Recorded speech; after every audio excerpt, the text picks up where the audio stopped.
जाना चाहिए माताओं को। क्रीडम संस्कारम जन्मोत्सव समदर्शनम समाजोत्सव अदर्शनम। महाराज किसी पतिदेव किसी संकट में हो, कहीं विदेश हो, बाहर हो, परदेश हो, महाराज किसी समस्या में हो, कारागार में हो, ऐसी स्थिति परिस्थिति में या उनकी आज्ञा न हो तो हमें किसी समाज उत्सव में नहीं जाना चाहिए। और आप तो जानती हैं कि हमारे स्वामी जी महाराज वसुदेव जी तो कारागार में हैं, तो मैं यहीं से आनंद ले रही थी, मैं नहीं गई वहां। बलराम जी बड़े हैं, कन्हैया छोटे हैं। सुखदेव जी महाराज कहते हैं कि राजन 6 महीना उत्सव चला।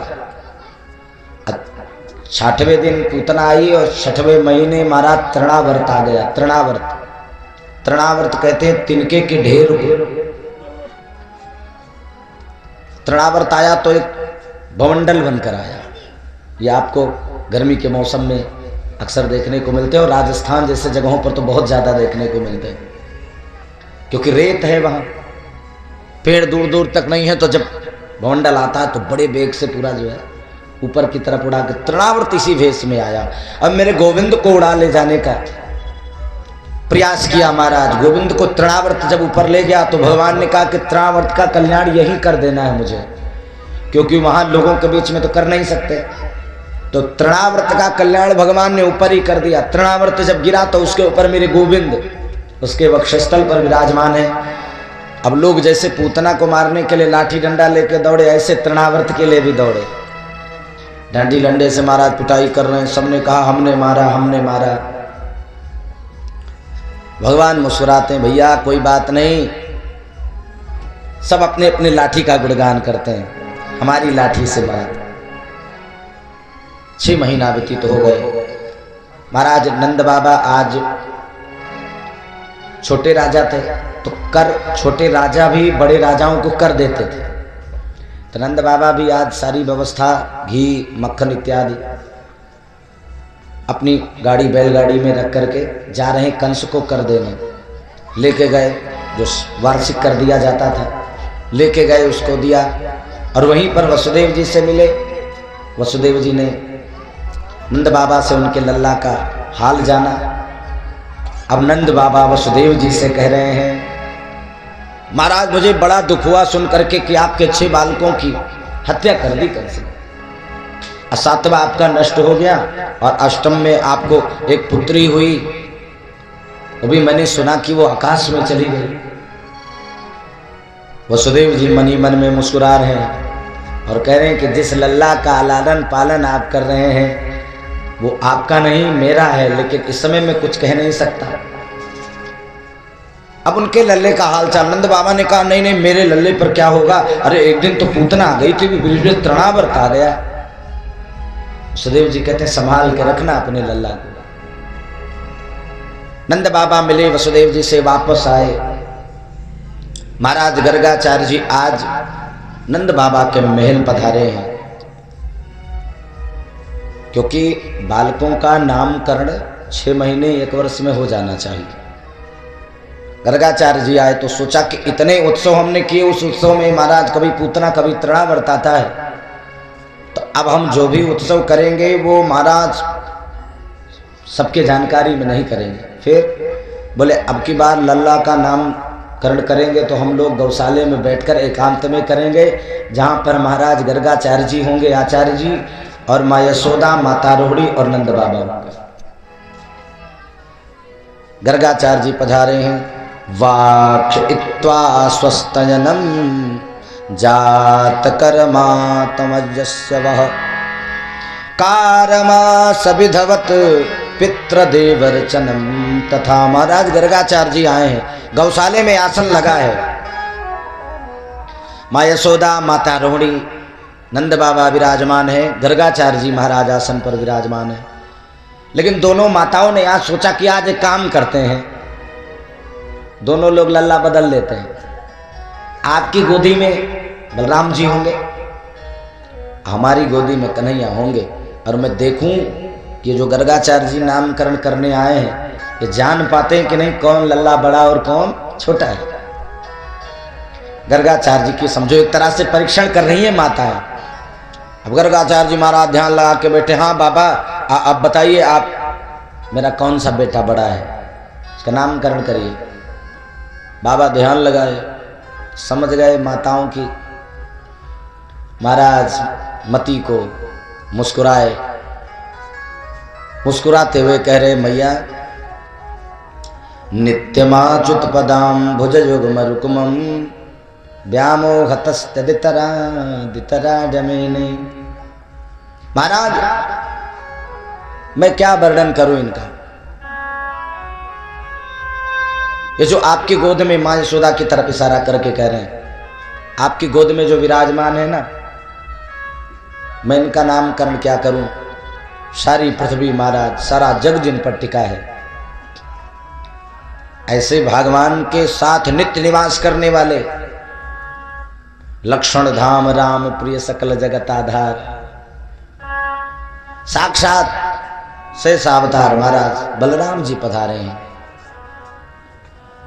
बल में महाराज पूर्ण है। दूसरा नामकरण किया, इनका नाम बलभद्र होगा। बल में बली होंगे, भद्र माने कल्याण करना। जिस बल से लोगों का कल्याण करें उनका नाम बलभद्र होगा। तीसरा नाम इनका संकर्षण होगा। क्यों? क्योंकि माता देवकी के गर्भ से संकर्षण करके ही माता रोहिणी के गर्भ में लाए गए, इसलिए इनका एक नाम संकर्षण भी होगा। और एक नाम और होंगे मैया इनके, क्या बोले, इनके नाम एक होंगे हलधर, हल को धारण करने वाले होंगे। और मैं इनका नामकरण क्या करूं, मेरी मति में इनका नामकरण कर सकूं, लेकिन ये भगवान की कृपा है इसलिए मैंने नामकरण किया। ये आपका बड़ा लल्ला है। मां मुस्कुराई, बाबा तो जान गए, इसका मतलब कि बाबा बड़े पहुंचे हुए हैं। महाराज दूसरे वाले लल्ला का नामकरण जैसे ही ध्यान लगाया तो मगन हो गए, समाधि लग गई। अस्मद्देश के अस्मदीह परमं चार्यान से सन्गुरुम श्रीमा लक्ष्मण योग पुंगव महापूर्णो मुनियामुनम रामं पदम विलोचनम मुनिवरम नाथम सदद्देशिणम। सारे जगत का कल्याण करने के लिए साक्षात भगवान नारायण पधारे। अब समाधि लग गई, बाबा कुछ बोल नहीं रहे, एकदम मौन है। तो माँ यशोदा माता रोहिणी ने आपस में सोचा कहीं ऐसा तो नहीं कि बाबा नामकरण करते करते, तो सोचा कि जगाते हैं। जोर से आवाज लगाई, महाराज जी। 2-3 बार जब समाधि टूटी, अब समझ में नहीं आता इनका नामकरण क्या करूं। जिनके हजारों नाम है महाराज, जिनके सहस्त्र शीर कहा, फुर कहा, सहस्त्राक्षा, सहस्त्रपाद, जो जिस नाम से बुला ले वही उनका नाम पड़ जाता है। हम लोगों ने कल कथा सुनी कि बिना नाम के भी महाराज गजेंद्र ने पुकारा तो भगवान दौड़े चले आए। क्या नामकरण करूं? अच्छा, पहले तो सोचा कि बता देता हूं, तो जैसे ही बताने के लिए तैयार हुए गर्गाचार्य जी तो भगवान गोदी में से इशारा किए कि बाबा ये आप ही जानिए कि मैं कौन हूं, बताने की जरूरत नहीं है। क्यों? क्योंकि मैं लल्ला बन करके आया हूं, मुझे लल्ला ही बने रहने दो। नामकरण करते हैं महाराज, ये साबले होंगे इसलिए महाराज इनका एक नाम कृष्ण वर्ण के होंगे, इसलिए इनका नाम कृष्ण होगा। इनका एक नाम महाराज बांके बिहारी होगा, इनका एक नाम गोपाल होगा, क्योंकि ये गौओं के सबसे बड़े पालक अगर कोई हुए तो भगवान स्वयं। और मैं इनका क्या नाम करूं मैया, इनके तो जितने नाम गाँव कम है। अरे एक बात बताऊं, जो जिस नाम से पुकारेगा वही इनका नाम हो जाएगा। इनका नाम माखन चोर भी होगा, इनका नाम रणछोर भी होगा। जो जिस नाम से पुकारे वही इनका नाम हो जाएगा मैया। मां बाबा से बड़ा निवेदन करती हैं कि प्रभु हमारे लल्ला को आशीर्वाद दीजिए। गर्गाचार्य जी कहते हैं मैं उनको क्या आशीर्वाद दूं जो पूरे जग को चलाता है। जग के पालनहार बने कैसे ललना, झूल रहे लल्ला आज यशोदा के अंगना। संसार को नचाने वाले आज महाराज स्वयं मां यशोदा के उंगलियों पे नाच रहे हैं। गर्गाचार्य जी से निवेदन किया कि महाराज अब ऐसे थोड़ी जाना है, आपको भोजन प्रसादी पाके जाइएगा। बड़ी कृपा करी है आपने, प्रसादी भोजन करिए, सो दक्षिणा के बाद में फिर विदाई करेंगे। गर्गाचार्य जी ने कहा मेरा नियम है देवी, जानती हो ना? हाँ हाँ जानते हैं। पूरा महाराज व्यवस्था कर दी, बढ़िया से चौका पोछा लगा दिया। गर्गाचार्य जी महाराज की सारी सामग्रियां रख दी भोजन की। अब बाबा स्वयं प्रसादी सिद्ध करते थे और स्वयं पाते थे। पूरी व्यवस्था करके बिल्कुल बाबा तैयार हो गए और सोचा कि अब भोग लगा लें।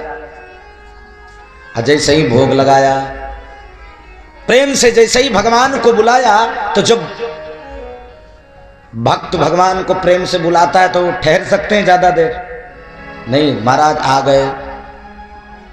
महाराज ध्यान लगा के बुला ही रहे, तब तक भगवान चले आए और गर्गाचार्य जी के थाली में बैठ के लगे पाने। अब जैसे ही महाराज समाधि टूटी तो देखा तो गर्गाचार्य जी बिगड़ गए। मां यशोदा को आवाज लगाई, यशोदा तेरे लाला ने पूरी रसोई भंग कर दी। मां यशोदा आई, थर थर कांप रही, बाबा क्या हुआ? देख रहे हो तेरे लाला ने क्या किया है, पूरी रसोई बेकार कर दी। और यशोदा अब मैं दोबारा रसोई प्रसादी सिद्ध करने वाला नहीं हूं, मैं जा रहा हूं। अम्मा यशोदा ने सोचा कि अगर बाबा गुस्से में चले गए, महाराज ठीक नहीं, एक संत बिना भोजन प्रसादी पाए चले जाएं, ये अच्छी बात नहीं है। मां यशोदा ने निवेदन किया महाराज आप चिंता न करें, आप दूसरी रसोई प्रसादी सिद्ध करें और इस बार मैं कन्हैया को बंद कर देती हूं, आप बिल्कुल निश्चिंत रहिए।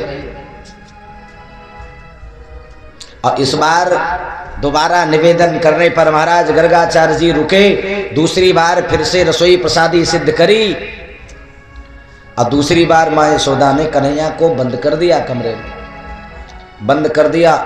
बाबा दोबारा प्रसादी सिद्ध करने के बाद महाराज फिर जैसे ही ध्यान लगाए और भोग लगाया, उन्नाभ्यासिदंतरिक्ष गुम से सुनद्यो हो, तो भगवान को प्रेम से बुलाए। भगवान जब महाराज वसुदेव जी के पास प्रकट होकर के महाराज कंस के लगे हुए इतने ताले को खोल सकते हैं, तो मां यशोदा के बंद किए हुए दरवाजे में क्या ताकत है। जैसे ही बुलाया सो भगवान फिर आ गए और गर्गाचार्य जी महाराज के बैठ करके महाराज पात्र में भोजन पाने लगे। अब फिर महाराज जैसे ही गर्गाचार्य जी ने देखा तो बड़ी जोर से आवाज लगाई, मां यशोदा को खूब डांट लगाई कि तू जान करके अपने लल्ला को छोड़ देती है, अब मैं दोबारा प्रसादी सिद्ध करने वाला नहीं। बिगड़ गए महाराज। अब बाबा को क्रोध में देखा तो मां घबराई और इस बार फिर से निवेदन किया और कहा महाराज इस बार आपको विश्वास ना हो तो मैं लल्ला को कमरे में बंद करके उसकी जो चाबी है ना ताले की, मैं आपको दे दे। ला के दे दी। बोले अब तो विश्वास है। और इस बार तीसरी बार जैसे ही रसोई प्रसादी सिद्धि करी और इस बार जैसे फिर बुलाया तो भगवान इस बार फिर आए, पाने लगे। जैसे ही आंखें खुली, बाबा जैसे ही फिर से दोबारा बुलाने के लिए उद्यत हुए सो भगवान चक्र सुदर्शन निकाल के खड़े हो गए और कहा अब की बुलाओगे तो चला देगा। महाराज गर्गाचार्य जी ने कहा ये तो ठीक नहीं है, भोजन पवाते हो फिर उसके बाद में चक्र सुदर्शन